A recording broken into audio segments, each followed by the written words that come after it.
I decided to make this video because some of you may already have the iPhone 8 Plus, but perhaps you have also been thinking of switching to something smaller, more pocket-sized, easier to use with one hand, yet is also an upgrade compared to what you already have.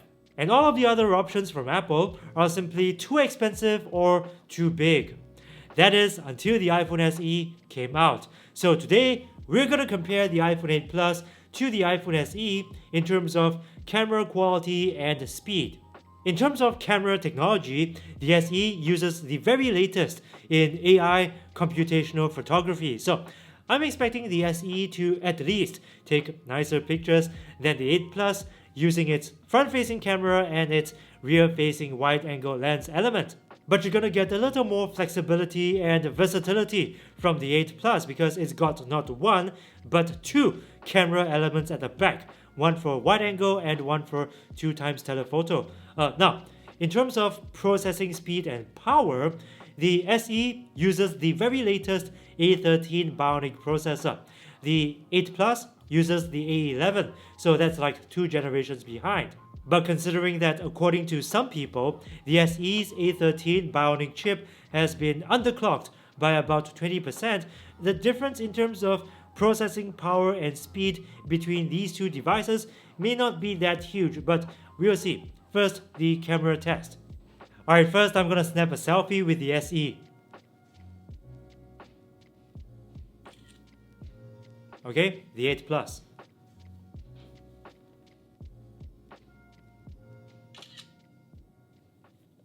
Well, I think the SE lights up the scene better. The background and the foreground, very well lit. The 8 Plus gives a more dramatic look.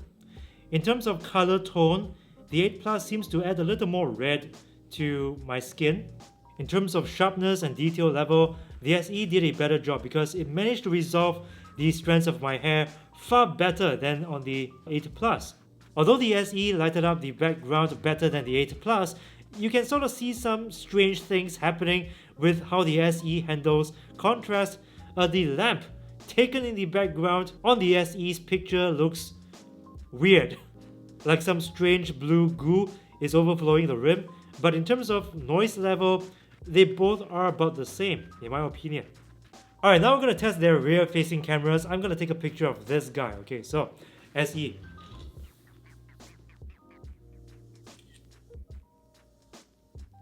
Eight Plus.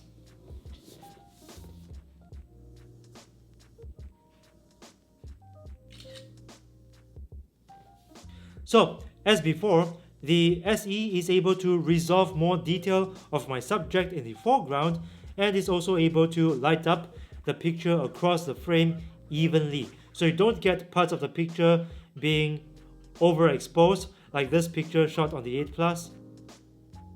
On the other hand, I feel that to my eyes at least, the color on the 8 Plus appears to be more natural. The SE simply adds a little too much yellow to this picture.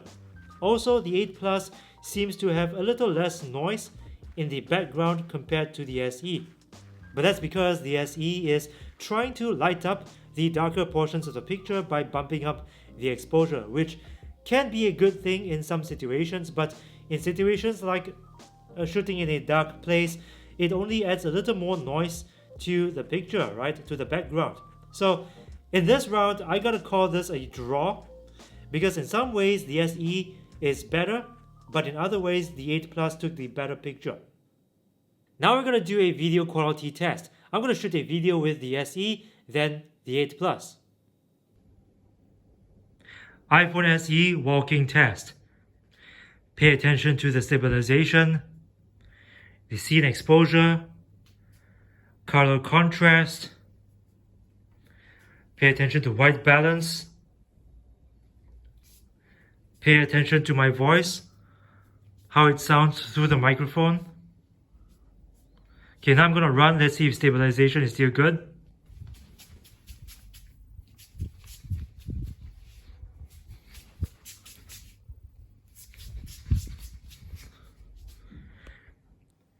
iPhone 8 Plus walking test.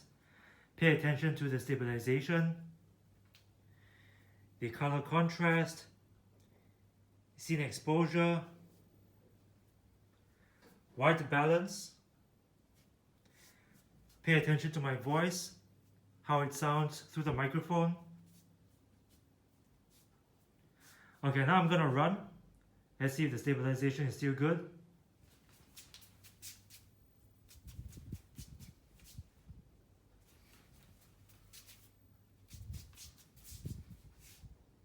Yeah, okay. Now I'm shooting a video with the iPhone SE's camera. Pay attention to the noise levels in the background, the white balance, how my voice sounds through the microphone.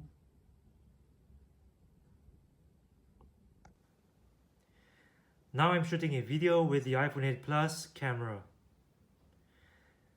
Pay attention to the noise levels in the background, the exposure, the white balance. Pay attention to my voice, how it sounds. So there are a few key differences between them in terms of video quality. What I liked about the SE's video quality is that the SE was always trying to, achieve the best possible dynamic range. So in areas of the video which seemed overexposed, it always tried to bring the exposure level down, and it did that very quickly. So the end result is that you get an evenly exposed picture throughout the video. It does have a camera system that would work better in a lot of other situations compared to the 8 Plus. For example, outdoor shots. I mean, when shooting videos outdoors with the 8 Plus, you'd always have to choose between a rock and a hard place.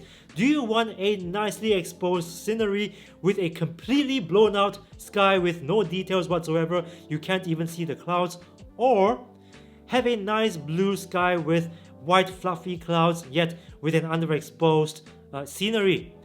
This is not a problem that you would have to face with the SE. The SE will automatically correct for give you the best possible dynamic range so that you get your nice blue sky with clouds and you get a nicely exposed scenery too.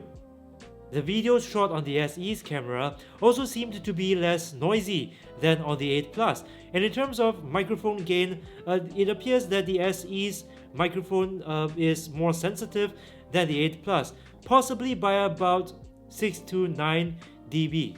In terms of stabilization, white balance, there didn't seem to be much of a difference between them. So for overall video quality, I have to give my vote to the iPhone SE. Now we're going to find out how they compare in terms of processing speed and power. So I'm going to do a series of tests, a boot up test, shutdown test, and a test involving opening apps and downloading an app from the App Store. So, which of these phones is going to boot up first? The iPhone SE or the iPhone 8 Plus? Let's find out. 1, 2, and go!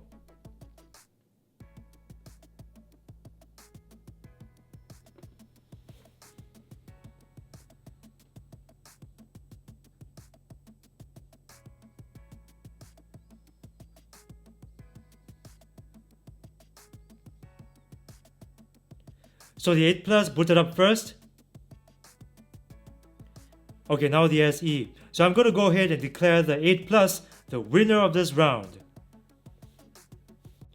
For this round, I'm going to open 3 different gaming apps, one after the other. This is because I want to see if they'd still be able to open these graphically intensive apps just as quickly with other apps running in the background. Okay, first I'm going to open Asphalt 9, then FA15, Pocket Edition, then PUBG Mobile. Okay, so first, Asphalt 9. Ready? 1, 2, and go! Oh, the iPhone SE jumped right into it. Let's see if it will take this round.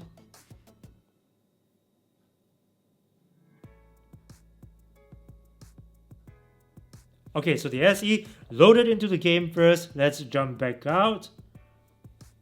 Now, FA15 Pocket Edition. 1, 2, and go! Okay, iPhone SE very fast. Okay, so again, iPhone SE, let's jump back out. Now, PUBG Mobile, okay? 1, 2, and go! Oh, yeah, sorry. Let me close this again. Right, one more time. 1, 2, and go!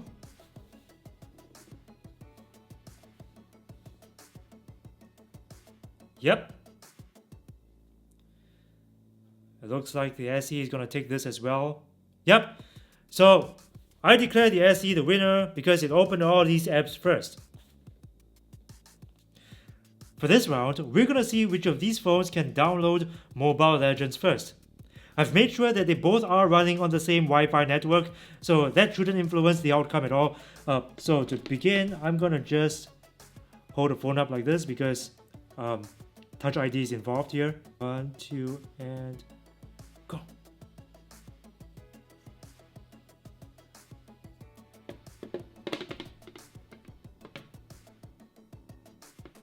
Okay, so let's see. It appears that the SE is doing a quicker job downloading the game.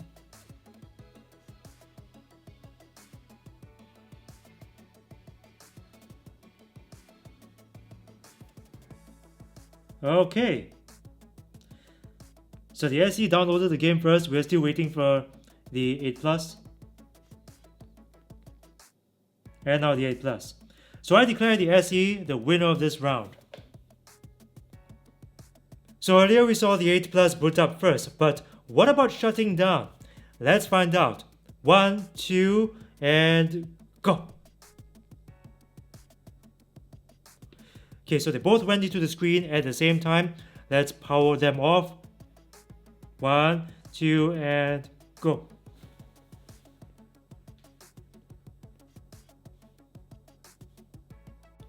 Okay, I can't really tell because there isn't a shutdown animation. So I'm just gonna go ahead and declare this round a draw because they both went into the shutdown screen at the same time. So, despite booting up slower than the 8 Plus, the SE and its A13 Bionic processor has displayed better processing power and speed than the 8 Plus running on the A11 chip. Alright, before we end this video, I want to do a very quick speaker quality test for when you are watching videos on YouTube. Okay, let me just get back into YouTube. I'm going to play this clip at max volume level. Just got this in the mail. So, earlier this week, I talked about why I've decided to get the new iPhone SE instead of the 11 Pro or the 11. If you want to watch that video, please click on this link over here. But today, I'm going to unbox the new iPhone SE and compare it to the iPhone 11 because as it so happens... Now, the SE. Sorry, the 8 Plus. Again, max volume. Just got this in the mail. So, earlier this week, I talked about why I've decided to get the new iPhone SE instead of the 11 Pro or the 11. If you want to watch that video, please click on this link over here. But today, I'm going to unbox the new iPhone SE and compare it to the iPhone 11 because as it's so... There is a very small volume difference, but it's barely noticeable. My wife has the iPhone 11, so we can do a side-by-side comparison, run some tests. It'll be fun. The SE that I got here is... So happens, my wife has the iPhone 11, so we can do a side... Maybe this is a little louder and with a little more dynamic range. Now I'm going to answer the question that is the title of this video. If you own the iPhone 8 Plus and you want to switch to something smaller, more compact, easy to use with one hand, will the iPhone SE be an upgrade or a downgrade? The short answer to that question is yes, it is an upgrade over the 8 Plus, just not a very substantial one. Well, let me explain. In terms of processing speed and power, it is faster than the 8 Plus. In terms of camera quality, you're gonna shoot better pictures and videos with the iPhone SE compared to the 8 Plus in certain situations, especially in outdoors situations because it's powered by the very latest in machine learning and AI computational photography. You're also pretty much guaranteed 5 to 6 more years of software updates from Apple. So it's got a longer shelf life than the 8 Plus, but I don't think it's a substantial upgrade over the 8 Plus or even the iPhone 8 because this is basically a souped up iPhone 8. It's got the same design, the same 4.7-inch screen, the same lens element, home button. These are all very dated designs compared to the alternatives that we see in the market right now from the Android side, especially at this price point. But whether it is a substantial upgrade or not, it is still an upgrade over the iPhone 8 Plus. So if you're looking for something more pocket-friendly, both in terms of size and in terms of cost, the iPhone SE is a great choice. So thanks for watching, guys. I hope you enjoyed this video. Oh, by the way, I will also be comparing the iPhone SE with other phones in the market, including from the Android side. So if you don't want to miss out on future videos from this channel, please consider subscribing and ringing the notifications bell, because this is the only way YouTube will notify you of new content from this channel. Thanks again for watching. I hope you enjoyed this video, and if you did, please show that you like this video by punching that like button with a vengeance, Bruce Lee style, and sharing this video with your friends and family. I'll see you again, bros and sisters, in the next one. If you're a humble person like me, this shirt is a great way to show your friends how humble you really are. And whenever you look in the mirror, to admire yourself of course, it will also help to remind you to always be humble. So guys, this is a pretty fun shirt to wear. You can check it out in the link below. It's available in t-shirt, tank top, and hoodie. Your purchase helps keep this channel going, and I appreciate your support, bros.